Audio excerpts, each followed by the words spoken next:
Icon Spotlight, Silicon Valley chapter where leadership meets courage, vision, and excellence. I'm Sheetal Acharya, and today the spotlight beams with the brilliance of our wonderful guest, Kumar Mishra, CIO at Grocery Outlet, and is a visionary leader with over 2 decades of experience in driving digital transformation worldwide. Known for his passion, vision, and results-driven approach, he continues to inspire growth and innovation. Hi Kumar, welcome to the show, and it's truly an honor to host you today. Oh, thank you. Very nice to meet with you. Thank you so much. So Kumar, you have had an incredible journey. So when you reflect on your career, on your journey, that's one thing or the achievement or learning that you feel most proud about?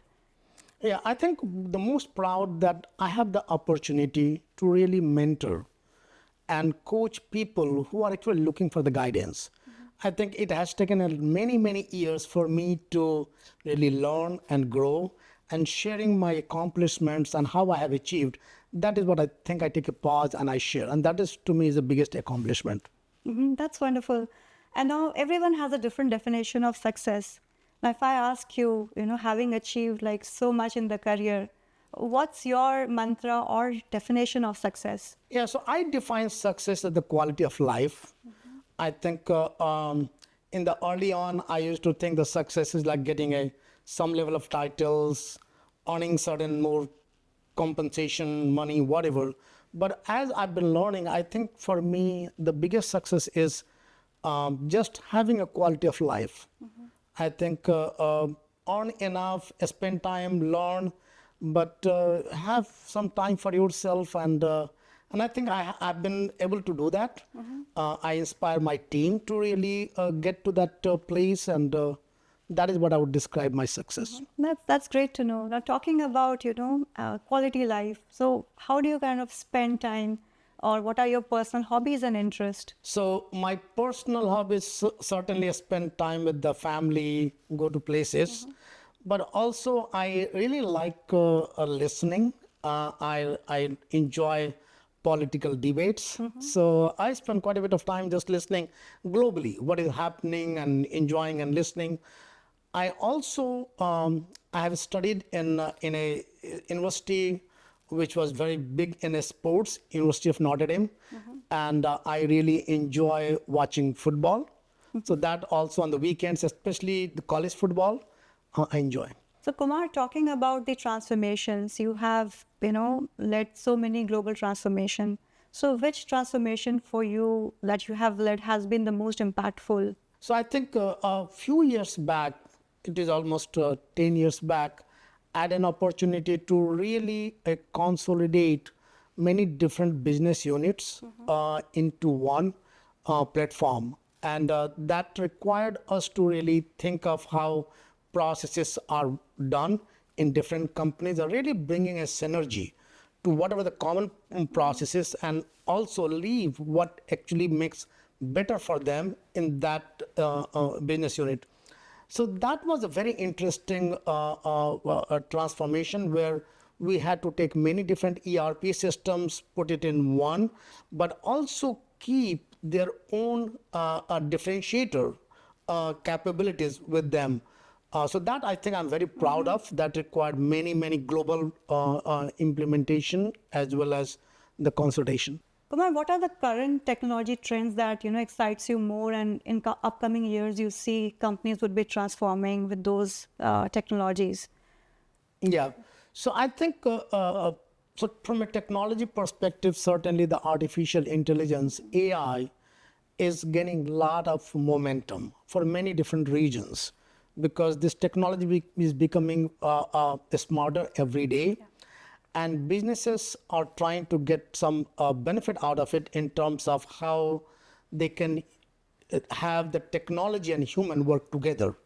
So I think that is what I think, that AI is the area where there's a lot of work being done, and the enterprises are actually exploring that with caution, by the way. No, absolutely. Now, talking about, like, as you said, right, these days everybody is talking about AI, agentic AI, generative AI. What, according to you, is the biggest challenge that companies or enterprises are facing these days for implementing these? Yeah, so the AI implementation requires to have a very robust policy. I think if you are going to be an AI, we should know what to do and what not to do. Because AI keeps learning. Means it's a learning model. And it learns and then it helps you really answer those questions.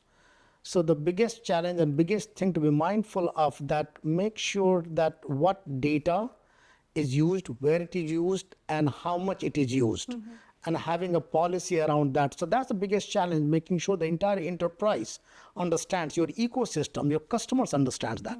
Kumar, what you have been into technology, it's been like decades, and you are being a leader, leading global teams. So what still keeps you motivated as a tech leader? Yeah, I think that so technology is one area. So when I finished my school, I came to technology because technology at that time was very, very new and I just liked new things.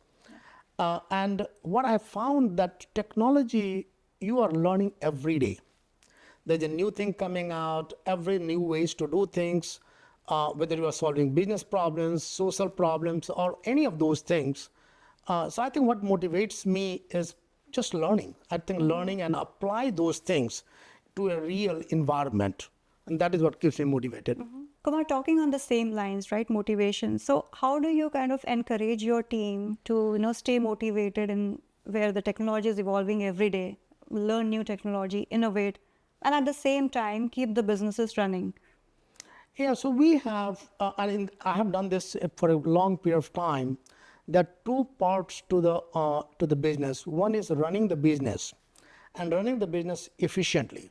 So the way I motivate people for that part of the business is just to make sure that whatever you do, you can do more efficient, and that giving the challenge of that keeps the people motivated. That hey, I had an SLA of XYZ and I can do better than that. So that's the run side of. But while we are doing this, the businesses have to innovate. Like say, for example, how did I reach to my consumers in the past is different than how we reach to the consumers today. And I think thinking of those things, that how we can be better partner with the business from a technology point of view, that is how I keep challenging and bringing the ideas from them and thinking of that a different way of solving. That is how I keep motivated. So Kumar, let's talk a bit about TCO, which is like the total cost of ownership. So how do you go about reducing TCO versus, getting the ROI for the companies? TCO, the total cost of ownership, is a very key component, especially in the technology side of it, that, hey, what is the total cost? Sometimes we just look at the technology itself and we think of the cost. And when we start looking at the total cost of ownership, the way I look at it, the total cost of ownership is about technology and the entire process. What does it take to run? And then how does that help in the return on investment? Because if we spent $10 million in a process project with the technology, then how long does it take to get the return on that? And that's a very key component, because our investment impacts directly our business, whether it is we are looking at our P&L or whatever we were looking at. So that is how I look at it in terms of that, what and how long does it take to get the return on investment from the total cost of ownership. Kumar, if you have to give a piece of advice to the young generation who are looking to make their career in tech, what that advice would be from you? Yeah, so my advice to the people who are coming to the technology is a solution. So get to know the business. Knowing the business and applying the technology and how that fits into is my advice. Just don't focus on the technology itself. What is the application of it, how you solve the problems? That is what I will advise. So Kumar, I mean, we were talking offline and you mentioned you're involved in mentorship activities within your team. So would you like to share on that a bit? Yeah, so I do spend a lot of time. I consider myself a coach. Then if I'm a coach, kind of a leader, which will actually try to identify the strength and the opportunities for the people. So I do participate in coaching people, mentoring people, and I try to help them with their strengths, how they can actually lever that to their advantage, and also the opportunities, because many times we have a blind spots. We don't look at those blind spots. We are always like looking at the strengths what I have. So I help them identify and really find ways to or pair them with somebody who is good at that. Kumar, when we talk about the generations, the new generation, and from where we come from, so during our times, I believe we were more inclined towards running or going to getting a job in a good company, versus now this generation is looking more into taking more risks. And how do you see at their approach? Because they want to do something different, and they are like the risk takers. So what's your thought on that? Yeah, I think what has happened is our education system has changed. In the past, we were taught a skill, and that skill was like, and we were developing on that skills by finding a job, and then you get better in the job, and then you acquire other skills. Now, the universities and the education system is giving you the tools to really start applying it right away. And as a result, there's a lot of startup companies coming. So when people are learning in the schools, their AI tools or the Pythons or whatever the technology they're learning, they're actually able to take that technology and start thinking of a commercial way of it right up front. So I think that's a great thing. That's a great thing happening. People are seeing the problems. They're more observant than we were. We were actually given a guidance versus we were self-thinking. So I think this is a great thing, and especially in the Bay Area where we live, there are a lot of people are actually looking at the problems and trying to figure out how we can solve, and they're able to really connect with a couple of people, couple of friends, and then startup companies and so on. Absolutely, and I completely agree that the education system has also evolved, and that has kind of helped the generation to kind of think out of the box.